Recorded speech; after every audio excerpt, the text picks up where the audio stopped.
आडंबर पालित होती हजार हजार श्रद्धालु भक्त ता सहित आमर काली मुख्य अतिथि थे चेयरमैन महोदय पटामुंडी थानार आईएएस महोदय से माने भी बहुत खुशी हेले ए प्रोग्राम देखी दिव्य प्रोग्राम भव्य प्रोग्राम से दिन तो कलश यात्रा सहित आरंभ होता धर्मध्वजा उत्तोलन हो काली आमर एटी 5000 दीप प्रज्वलन हो यज्ञर पूर्णाहुति होता ता सहित बहुत समस्ते बहुत इन्स्पायर होते गायत्री परिवार रे समस्ते जोग देवे बोली कथा देते समस्त को बहुत भव्य कार्यक्रम मन किणी नहीं गायत्री महायज्ञर उद्देश्य आमर जुग निर्माण योजनार लक्ष्य उद्देश्य है व्यक्ति निर्माण धरा पृष्ठ स्वर्गर अवतरण करने और प्रत्येक मानव भितर देवत्वर जागरण करने यह आमर लक्ष्य उद्देश्य आउ राष्ट्र घटक है परिवार परिवार घटक है व्यक्ति जदि गोटे व्यक्ति बदलिबो ताहले ताकू देखी तार परिवार बदलिबो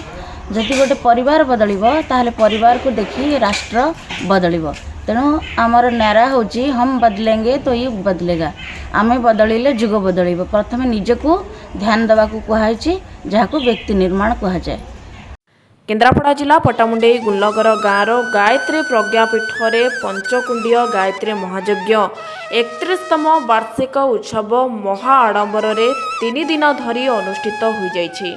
पटामुंडई आदर्श थाना आईआईसी वंदना पात्र झंडा उत्तोलन कर उद्घाटन करथिबा बेले 108 कलश शोभायात्रा 40 प्रज्ञा संगीत प्रवचन प्रज्ञा नाटिका निशा निवारण मातृपितृ पूजन और 5000 विशाल दीप महायज्ञ आदिमाता गायत्री प्रज्ञापीठ में भक्त माने दीपदान करी भारत वर्षर संस्कृति को उज्जीवित करने को यह गायत्री महायज्ञर मुख्य उद्देश्य और लक्ष्य बोली भक्त माने कहिथिबा बेले हजार हजार श्रद्धालु भक्त माने महा आनंद उल्लासर सहित प्रसाद सेवन करिथिबा देखिबाकू मिलिछि।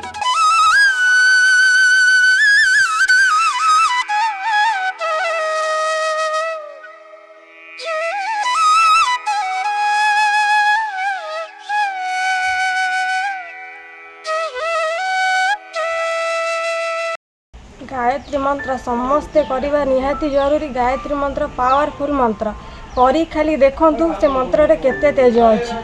आउ एठी तो समस्ते भक्तगण आसिकी प्रसाद सेवन करछनी। मांकर लीला नारी जागरण आगु हबाकू जाउजी सेति माने चेष्टा जारी रही सब क्षेत्र रे आमे आगे मंत्र विषय एति कहजनी मंत्र करके देखंतु आ गायत्री मंत्र केते पावरफुल अछि मनीष पूरा बदली नहीं रहिबे।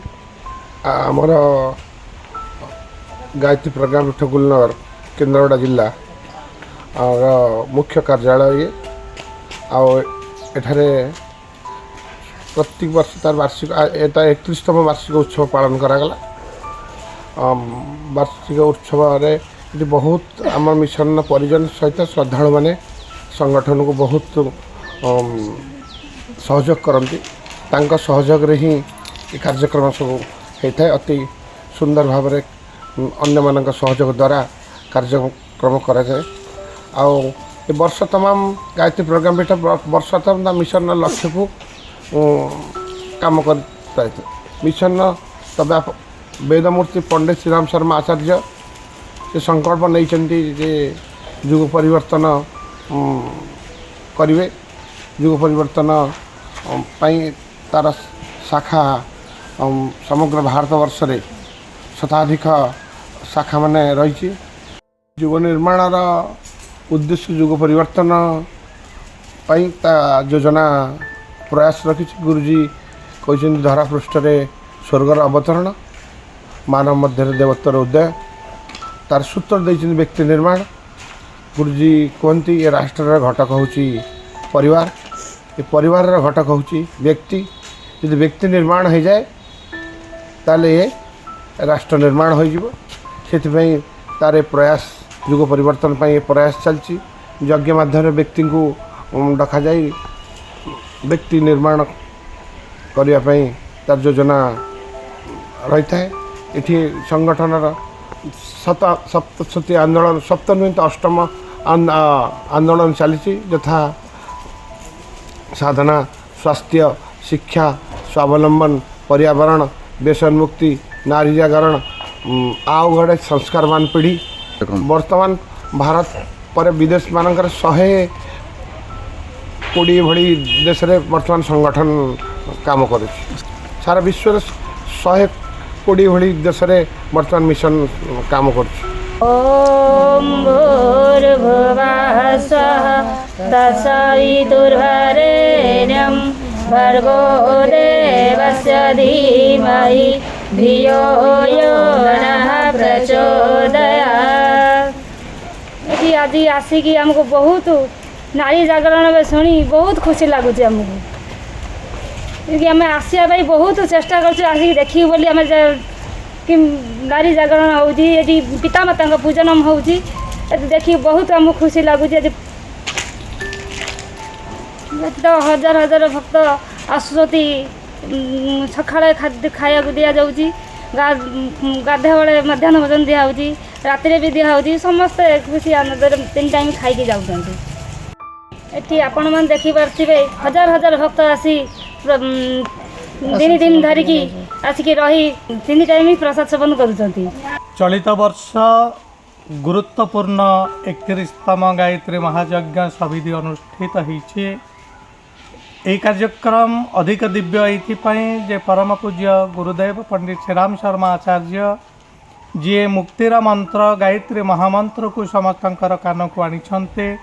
तांकर साधना शताब्दीर वर्ष माताजींकर जन्म शताब्दी एवं अखंड दीपर प्राकट्यर शताब्दी।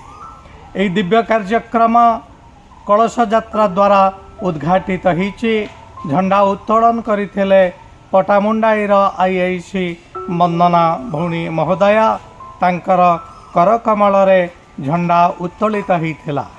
पटामुंडाईर आईआईसी यज्ञ कार्यर शुभ मनासी झंडा करिले उत्तोलन 31तम गायत्री महायज्ञ को कले उद्घाटन।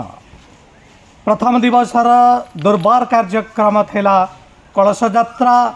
यही कलश यात्रा पटामुंडाई बाजार परिक्रमा कला एवं प्रथम दिवसर अंतिम पर्यायर कार्यक्रम थिला प्रज्ञा नाटिका निशा निवारण उपरे यही नाटिकाटी पर्यवेसित होइथिला। शिशु कलाकार माने तांकर अभिनय चातुर्य माध्यम निशार घातक तत्व उपरे आलोकपात करथिले। द्वितीय दिवसर कार्यक्रम थिला हवन यज्ञ एवं संस्कार कार्यक्रम। एठी 16 गोटी संस्कार करा जाउछि निःशुल्क वेद सम्मत संस्कार गर्भोत्सव ठारू आरंभ करी अनेक गुड़िए संस्कार एठी करा जाउछि। अनेक मध्य एठी संस्कारित होइथिले द्वितीय दिवसर प्रथम पर्याय रे। द्वितीय दिवसर अंतिम पर्याय सबुठारु आकर्षणीय पर्याय थिला ताहा थिला मातृपितृ पूजन।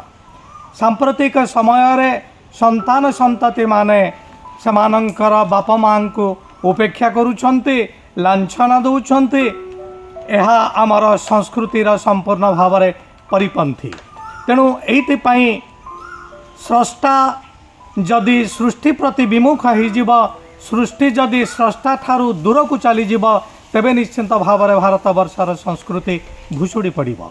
यह आखि आगे रखिकरी पितृमातृ पूजन कार्यक्रम रखा जाइथिला द्वितीय दिवसर अंतिम कार्यक्रम। तृतीय दिवसर कार्यक्रम थिला हवन यज्ञर पूर्णाहुति एवं अंतिम पर्यायर कार्यक्रम थिला विशाल दीप महायज्ञ। 5000 दीप प्रज्वलित होइथिला। रामचंद्र जेतेबेले रावण को मारिकरी आसीथिले सेतेबेले अयोध्यावासी जे भली भाव में दीप प्रज्वलन करी तांको स्वागत करथिले अनुरूप भाव में गायत्री माँ परम पूज्य गुरुदेव परम वंदनीय माताजींकर आगमन को स्वागत करने पाई समस्ते यही विशाल दीप महायज्ञ सक्रियतार सहित अंशग्रहण करथिले। यह दिव्य कार्यक्रमर वास्तव उद्देश्य होचे भारत वर्षर संस्कृति को उज्जीवित करवा।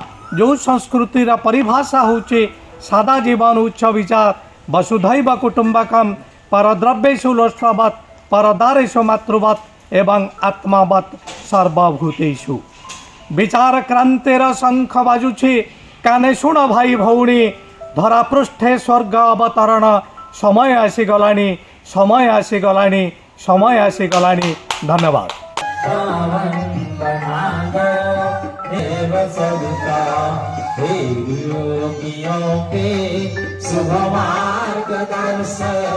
पटामुंडेईरू कामिनी साहू को रिपोर्ट ओडिशा ड्रीम टीवी।